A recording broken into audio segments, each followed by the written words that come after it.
ভারত কাঁটাতারে বেড়া দিতে চাইলে বাধা দেওয়া হবে বললেন স্বরাষ্ট্র উপদেষ্টা। টিউলিপকে বরখাস্তের দাবি, ব্রিটেনের বিরোধী দলীয় নেতার প্রধানমন্ত্রীকে পদক্ষেপ নেওয়ার আহ্বান। এবং চ্যাম্পিয়ন্স ট্রফির দল ঘোষণা, জায়গা হয়নি সাকিব লিটনের।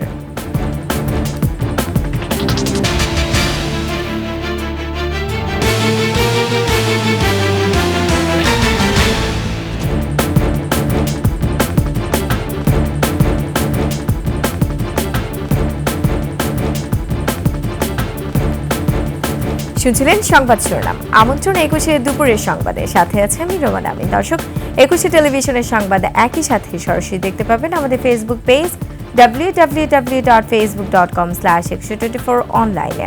এছাড়া সাবস্ক্রাইব করতে পারেন www.youtube.com/@21sheTV চ্যানেলে। সীমান্তে ভারতীয় কর্মকাণ্ডের বিষয়ে শক্তি বাড়ানো হয়েছে। যে কোনো বিষয়ে কঠোর আছে বাংলাদেশ, প্রয়োজনে আরও কঠোর অবস্থানে যাবে বলে জানিয়েছেন স্বরাষ্ট্র উপদেষ্টা জাহাঙ্গীর আলম চৌধুরী। সচিবালয়ে স্বরাষ্ট্র মন্ত্রণালয়ে আইন শৃঙ্খলা বাহিনীর সাথে বৈঠক করেন স্বরাষ্ট্র উপদেষ্টা। পরে সাংবাদিকদের জানান, বাংলাদেশের সাথে যে চুক্তি ছিল তা লঙ্ঘন করে সীমান্তে ভারত 3000 কিলোমিটারের বেশি কাঁটাতারের বেড়া দিয়েছে। তবে নওগাঁর পত্নীতলা, লালমনিরহাট 3 বিঘা করিডোর সহ 5টি স্থানে ভারত বেড়া দিতে গেলে বিজেপি ও জনগণ শক্ত অবস্থান নিয়েছে। ভারতের সাথে এ বিষয়ে যোগাযোগ হচ্ছে। স্বরাষ্ট্র মন্ত্রণালয় তাদের হাই কমিশনারের সাথে কথা বলবে। বিজেপি খুব শক্ত অবস্থান নেওয়ায় তারা এই জায়গা থেকে কাজ বন্ধ করতে বাধ্য হয়েছে। কিন্তু এখানে একটা বড় সমস্যা হয়েছে, যেহেতু আগের সরকার এখানে কিছু কিছু জায়গায় তারা ইন রাইটেন তারা লিখিত দিয়ে গেছে, এই জায়গায় এটা করতে পারবা, এই জায়গায় এটা করতে পারবা, বাট যেগুলি তাদের দেওয়াটা উচিত হয় নাই। যুক্তরাজ্যের সিটি মিনিস্টার টিউলিপ সিদ্দিককে বরখাস্তের দাবি করেছেন ব্রিটেনের বিরোধী দলীয় নেতা কেমি ব্যাডেনজ। দেশটির প্রধানমন্ত্রী কিয়ার স্টারমারের প্রতি এই আহ্বান জানিয়েছেন বলে জানিয়েছে বিবিসি। সোশ্যাল মিডিয়া প্ল্যাটফর্ম এক্সকে দেয়া পোস্টে কনজারভেটিভ পার্টির এই নেতা বলেছেন, টিউলিপ সিদ্দিককে বরখাস্ত করার সময় এসেছে। বাংলাদেশে আর্থিক দুর্নীতির মামলার তদন্তে যুক্তরাজ্যের এই মন্ত্রী ব্যাপক চাপে রয়েছেন।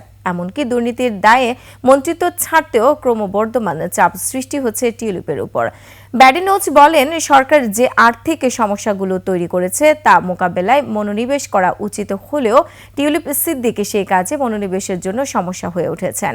এদিকে সম্প্রতি টরি এমপিরাও টিউলিপের পদত্যাগ দাবি করেছেন। ব্রিটেনের বিরোধী দল কনজারভেটিভ পার্টির এমপিরা টিউলিপের উদ্দেশ্যে বলেছেন, ফ্ল্যাট উপহার পাওয়ার বিষয়ে গ্রহণযোগ্য ব্যাখ্যা দিতে না পারলে তিনি যেন ট্রেজারি মন্ত্রীর পদ থেকেও পদত্যাগ করেন।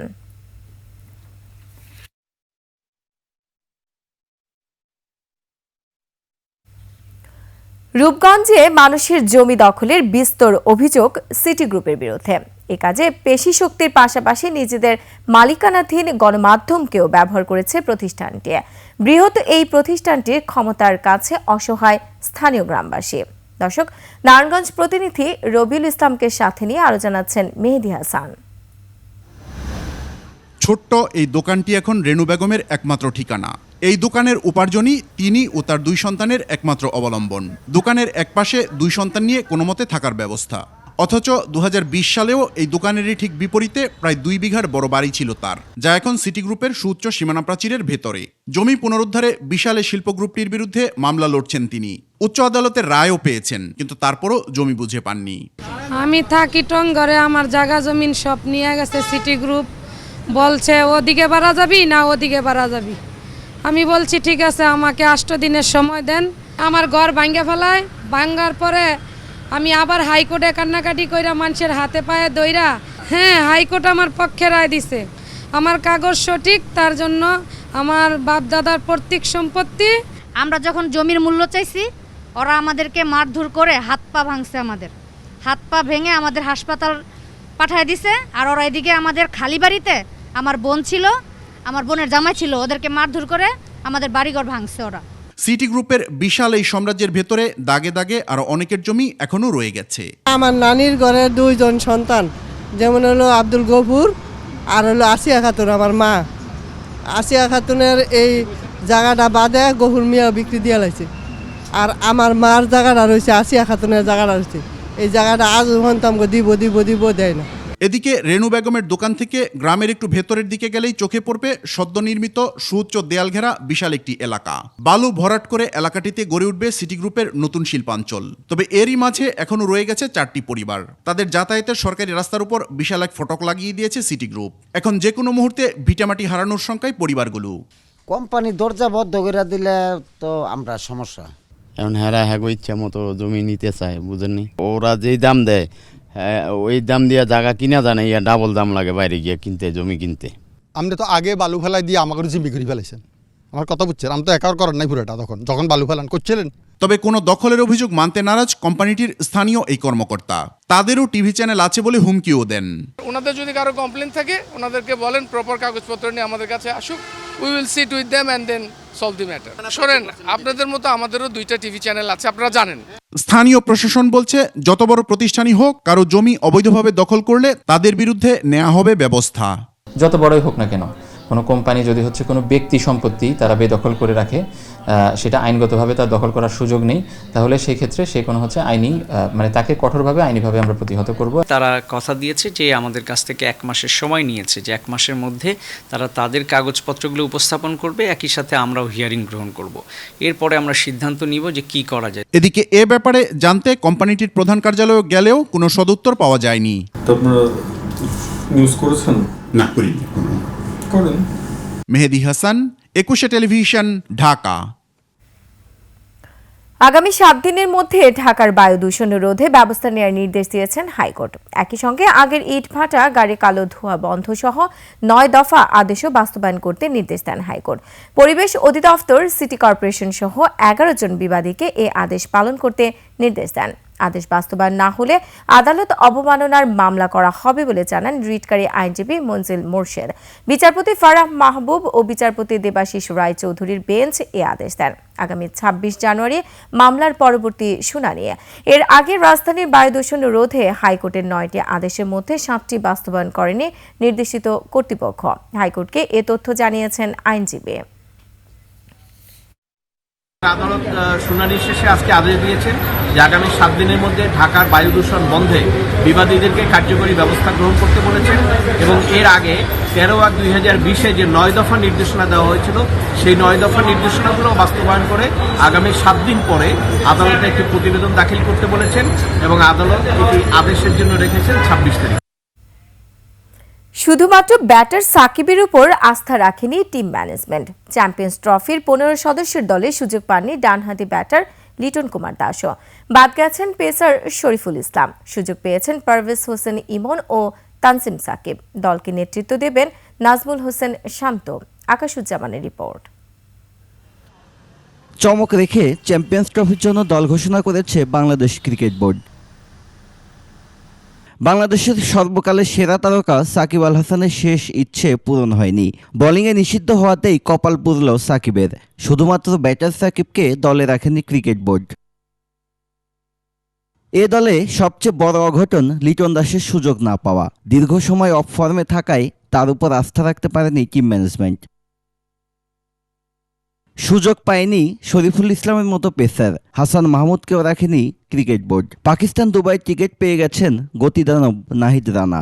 তার সাথে আছেন তাসকিন মুস্তাফিজ। স্পিন বিভাগের নেতৃত্ব থাকবেন রিশাদ হোসেন। নাসুম আহমেদের উপর আস্থা রেখেছে টিম ম্যানেজমেন্ট। চমক হয়ে দলে সুযোগ পেয়েছেন পারভেজ হোসেন ইমন। ইনজুরিতে থাকা সৌম্য সরকার পেয়েছেন চ্যাম্পিয়ন্স ট্রফির টিকিট। দলে আছেন পঞ্চপাণ্ডবের 2 জন, মুশফিক ও রিয়াদ। এছাড়া পাকিস্তান ও দুবাইয়ে যাবেন তানজিদ তামিম, তৌহিদ হৃদয়, জাকের আলী অনিক, মেহেদি হাসান মিরাজ, তানজিম সাকিব। 20 ফেব্রুয়ারি ভারতের বিপক্ষে ম্যাচ দিয়ে শুরু হবে বাংলাদেশের মাঠের লড়াই। আকাশুজ্জামান, 21 টেলিভিশন। সংবাদ এই পর্যায়ে একটা বিরতি নিচ্ছি। যখন ফিরছি তখন অন্যান্য খবরের সঙ্গে আরও থাকবে। তীব্র শীতে সবজি খেতে বাড়ছে রোগবালাই, ক্ষতির শঙ্কায় কৃষক।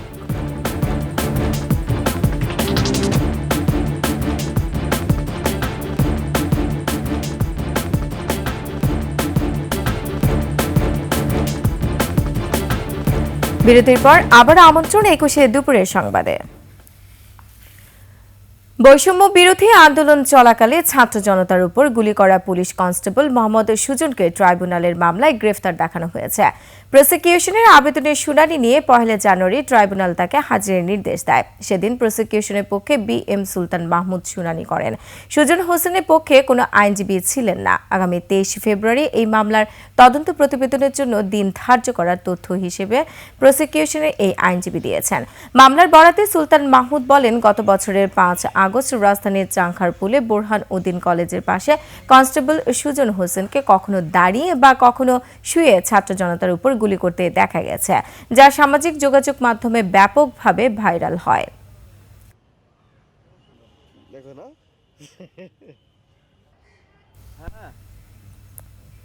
কুয়াশা আর হিমেল বাতাসে কমছে না শীতের তীব্রতা। বেশিরভাগ জেলায় তাপমাত্রা এখনো অবস্থান করছে 10 ডিগ্রির ঘরে। কোথাও কোথাও আবার দেখা দিয়েছে সবজির রোগবালাইও। ফলে ক্ষতির মুখে পড়েছেন চাষিরা। তবে সবচেয়ে বেশি দুর্ভোগে নিম্ন আয়ের মানুষ। প্রতিনিধিদের তথ্যচিত্রে ডেস্ক রিপোর্ট। চুয়াডাঙ্গায় ঘন কুয়াশা ও হাড় কাঁপানো শীতে জনজীবন বিপর্যস্ত হয়ে পড়েছে। জেলায় সর্বনিম্ন তাপমাত্রা 10.1 ডিগ্রি সেলসিয়াস। ঘন কুয়াশায় হেডলাইট জ্বালিয়ে চলাচল করছে যানবাহন। আমরা যে সকালবেলা ভোরে আছি, এটা কম্বল মঙ্গলে তো পাইনি এই জায়গায় এসে। শীতে ক্ষতিকর প্রভাব পড়েছে গাইবান্ধার সবজি খেতে। দিনের রোদ ও বিকেল থেকে হিমেল হাওয়া ও কুয়াশায় সবজি খেতে দেখা দিয়েছে মারাত্মক রোগ। ফলে ক্ষতির মুখে চাষিরা। ঠান্ডায় আমার লাউ একদম পাতা পুড়িয়ে আবার জ্বালা নষ্ট হয়ে যাচ্ছে। কুয়াশার চাদরে ঢাকা চায়ের শহর মৌলভীবাজার। তাপমাত্রা ওঠানামা করছে 9 থেকে 11 ডিগ্রি সেলসিয়াসে। সবচেয়ে ভোগান্তিতে রয়েছে নিম্ন আয়ের মানুষ। আমাদের খুব ঠান্ডা, কদিন ধরে ঠান্ডা আর কি। গোপালগঞ্জে মৃদু শৈত্য প্রবাহ বয়ে যাওয়ায় তীব্র শীতে জনজীবন বিপর্যস্ত হয়ে পড়েছে। গত কয়েকদিনের তাপমাত্রা রেকর্ড করা হয়েছে 10 ডিগ্রি সেলসিয়াস। শীতজনিত রোগে আক্রান্তদের ভিড় বেড়েছে হাসপাতালগুলোতে। সিরাজগঞ্জে কুয়াশা ও হিমেল বাতাসে শীতের তীব্রতায় বেড়েই চলেছে মানুষের দুর্ভোগ। দিনের তাপমাত্রা 10 ডিগ্রি সেলসিয়াস। ঠান্ডা খুব, এই যে আত্মাত উঠাইছি ঠাকুরগাঁয়ে আবারও বেড়েছে শীতের তীব্রতা। ঘন কুয়াশা না থাকলেও হিমেল বাতাসে বাড়ছে শীতের প্রকোপ। তাপমাত্রা ওঠানামা করছে 9 থেকে 11 ডিগ্রি সেলসিয়াসে। খড়কুটো জ্বালিয়ে শীত নিবারণের চেষ্টা করছেন মানুষ। 10 কিলো রাস্তা দূর থেকে কাজ কামে আসি, আজকে ঠান্ডা, কাজ হচ্ছে না। আমাদের ঠাকুরগাঁও যে শীত পড়তেছে, ঠান্ডা, আমরা কাজকর্ম পাওয়া যায় না, এদিকে অভাব খুব আমাদের। এদিকে তীব্র ঠান্ডায় নাস্তানাবুদ পঞ্চগড়ের জনজীবন। সারাদিন বয়ে চলা হিমশীতল বাতাস আর রাতে বৃষ্টির ফোঁটার মতো কুয়াশা শীতের তীব্রতাকে বাড়িয়ে তুলেছে। শীতের কারণে কাজ করতে না পারায় অনেকেই পড়েছেন অর্থকষ্টে। পঞ্চগড়ের তাপমাত্রা 10.5 ডিগ্রি সেলসিয়াস। মহিমা পলি, ডেস্ক রিপোর্ট, 21 টেলিভিশন। আবার নিচ্ছে সংবাদ বিরতি। যখন ফিরছি তখন অন্যান্য খবরের সঙ্গে আরো থাকবে। এখনো নিয়ন্ত্রণে আসেনি যুক্তরাষ্ট্রের দাবানল। দক্ষিণে চলছে তুষার ঝড়।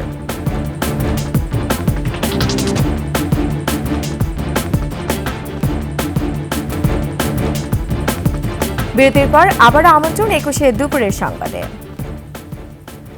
এবারে আভিভা ফিনান্স লিমিটেড বাণিজ্য সংবাদ।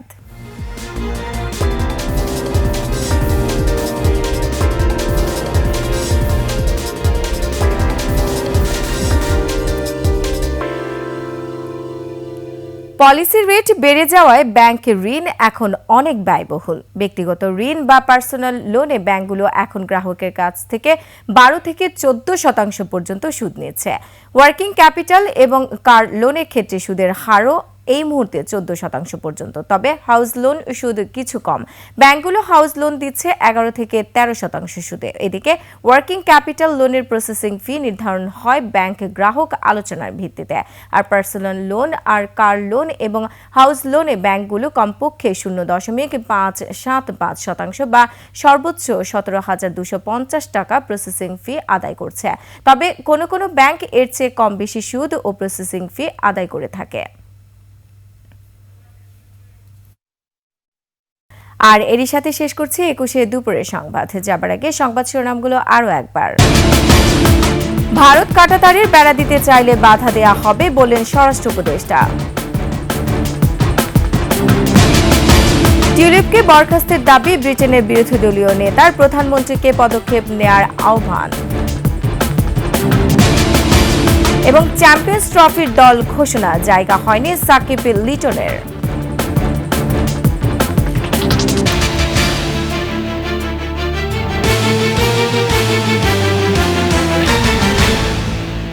দর্শক, সর্বশেষ সংবাদ জানতে ডায়াল করুন 2021 নম্বর আর ভিজিট করে ekushe-tv.com এই ওয়েবসাইটে। ফেসবুকে ভিজিট করতে পারেন www.facebook.com/ekushe24 অনলাইনে। এছাড়া সাবস্ক্রাইব করতে পারেন www.youtube.com/@ekushe চ্যানেলে। এতক্ষণ সঙ্গে থাকার জন্য ধন্যবাদ। পরবর্তী সংবাদ বিকাল 5টায় দেখার আমন্ত্রণ রইল। একুশের সাথেই থাকুন।